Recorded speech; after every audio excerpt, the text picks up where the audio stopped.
بلوچستان کی بندرگاہیں بڑی اہمیت کی حامل رہی ہیں۔ اشیاء ہندوستان اور دیگر علاقوں تک بھیجا جاتا رہا ہے، اور یہاں سے حمل و جین نامی تاریخی کردار بھی ملتا ہے، جس نے پرتگیزیوں کے ساتھ جنگ کر کے یہاں پر بحری تجارت کو محفوظ کرنے کے لیے اپنا کردار ادا کیا۔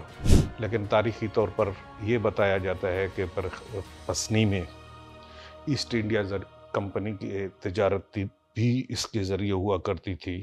پاکستان خبر ٹی وی کی ویڈیوز دیکھنے کے لیے ہمارا چینل سبسکرائب کریں اور بیل آئیکن پر کلک کریں تاکہ آپ ہماری آنے والی ویڈیوز دیکھ سکیں۔ دیکھتے رہیں پاکستان خبر ٹی وی۔ السلام علیکم، میرا نام پناہ بلوچ ہے۔ میں ایک طالب علم کی حیثیت سے بلوچی، بلوچ اور بلوچستان کے متعلق تحقیق کرتا ہوں اور کتابوں، علاقوں اور مختلف چیزوں کو دیکھ کر کوشش کرتا ہوں کہ جو معلومات مجھ تک پہنچے میں اپنے کتاب، مضامین اور اس طرح کے پروگراموں کے ذریعے لوگوں تک پہنچانے کی کوشش کرتا ہوں۔ ہمارا سب سے پہلے ہم جب بات کریں گے تو بلوچستان کا جو ساحلی علاقہ ہے اس کی تاریخی اہمیت اور بلوچستان کے ساحلی علاقوں میں بندرگاہوں کے ذریعے دنیا کے ساتھ قدیم روابط اور موجودہ دور میں گوادر کے ذریعے دنیا کے تجارت کا مرکز کی اہمیت پہ بات کریں گے۔ بلوچستان کو جس طرح قدرت نے وسیع خزانوں سے مالا مال کیا ہے، اسی طرح بلوچستان میں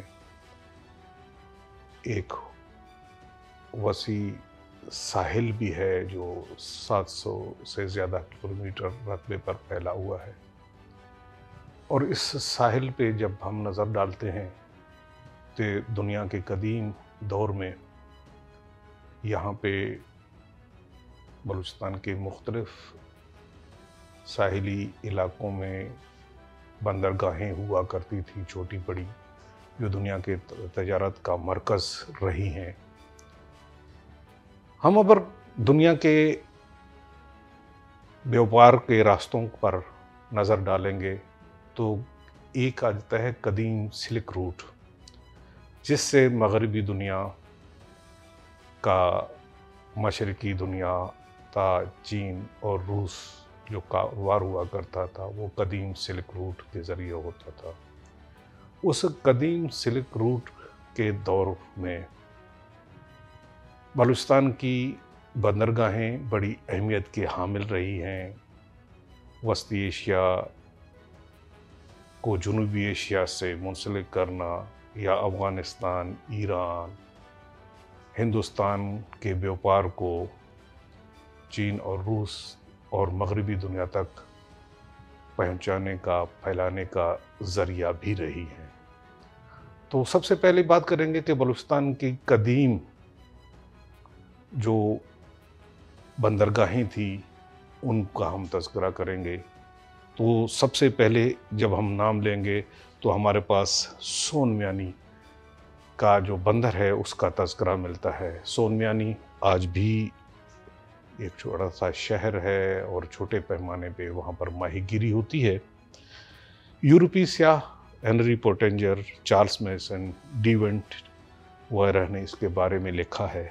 اسی طرح سکندر اعظم کے میر بحر نہرکس نے اس کو سکندریہ لکھا ہے، اور ایرین نے اس کا نام کرکولا بتایا ہے تاریخی طور پر۔ اور یہاں سے جو ہے نا اشیاء ہندوستان اور دیگر علاقوں تک بھیجا جاتا رہا ہے۔ اس کے بعد دوسرا اہم بندرگاہ جو آج کے دور میں ایک اہمیت کے حامل ہمارا ایئر بیس اورماڑہ کہلاتا ہے۔ اورماڑہ کے بارے میں یونانیوں نے اس کو پارکوئی، پارکنائی اور بندرگاہ کو باجیسرا لکھا ہے۔ یہ ریاست کلات کے دور میں کلات کے زیر تحت رہا، اور اس کے بعد ریاست لسبیلا کے والی نے جب مکران اور دیگر علاقوں میں حملہ جات اور خدمات کے عوض پھر ان کو دے دیا گیا۔ یہاں سے تاریخ بتاتی یہ ہے کہ مسقط، ممبئی، مالابار اور کراچی کو سامان بھیجا اور وہاں سے منگوایا جاتا رہا۔ اس کے بعد کلمت بیسیکلی جیونی سے لے کر کراچی تک کے ساحلی علاقے کو بھی قدیم دور میں کلمت کہا گیا ہے اور کلمتی قبیلے کا وہ مرکز رہا، اور یہاں سے حمل وجین نامی تاریخی کردار بھی ملتا ہے جس نے پرتگیزیوں کے ساتھ جنگ کر کے یہاں پر بحری تجارت کو محفوظ کرنے کے لیے اپنا کردار ادا کیا۔ کہا جاتا ہے کہ لارڈ کرزن نے 1903 میں یہاں کا دورہ کیا۔ اس کے بعد پھر آتا ہے پسنی، اور پسنی آج بھی فش ہاربر ہے وہاں پر، لیکن تاریخی طور پر یہ بتایا جاتا ہے کہ پسنی میں ایسٹ انڈیا کمپنی کی تجارت بھی اس کے ذریعے ہوا کرتی تھی، اور 1906 میں اس کی کسٹم کی آمدنی 62,000 تھی، اور 1933 میں میر اعظم خان خانقلات کے دوران اس کا تجارت کا معاہدہ جاپان کے ساتھ بھی ہوا۔ اس کے بعد جب ہم گوادر کو جائیں گے تو گوادر بہت بڑی اہمیت کا حامل ہے اس وقت۔ تو گوادر بھی قدیم ہے اور وہاں پر ریاست کلات کی حکمرانی کے زیر نظر ریاست مکران کے حوالے سے وہ وہاں پر مشہور رہا۔ جو 1783 میں جب مسقط کے بادشاہ کا بھائی اپنے بھائی سے ناراض ہو کر ریاست کلات کے حکمران میر نصیر خان نوری کے پاس پناہ لیا، تو انہوں نے اس کا جو ٹیکس ہے اور اس کا جو انتظام ہے اس کے حوالے کیا تاکہ وہ اس سے اپنا خرچہ چلائے اور بار بار ان کی طرف دست نگر نہ رہے۔ جو قیام پاکستان کے بعد 1958 میں اس کو دوبارہ مسقط والوں سے خرید کے پاکستان کے ساتھ شامل کیا گیا۔ آج بھی جدید سلک روٹ کے حساب سے دنیا کے جو تجارتی رہگزر کی اہمیت کے حساب سے بلوچستان کے ساحل ان بندرگاہوں کا اہمیت اسی طرح رہا۔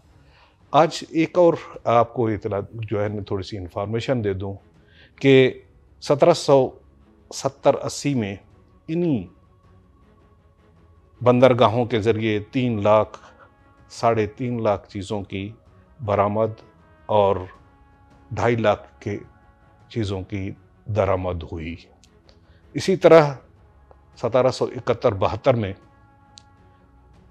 4 لاکھ کی چیزیں برآمد اور 1.5 لاکھ کے قریب چیزوں کی درآمد ہوئی، اور یہ 5 سال کا ہے۔ اس 5 سال کا جو تجزیہ کریں گے تو اس میں بہت ساری چیزیں، لیکن حقیقت یہ ہے کہ جب تک ریلوے لائن اور ہمارے جو راستے نہیں بنے تھے تو یہی بندرگاہیں دنیا کے تجارت کا مرکز ہوا کرتی تھیں، اور آج بھی دنیا کے کاروبار کی اہمیت کو نظر رکھتے ہوئے دنیا کی نظریں انہی ساحلوں پر مرکوز ہیں۔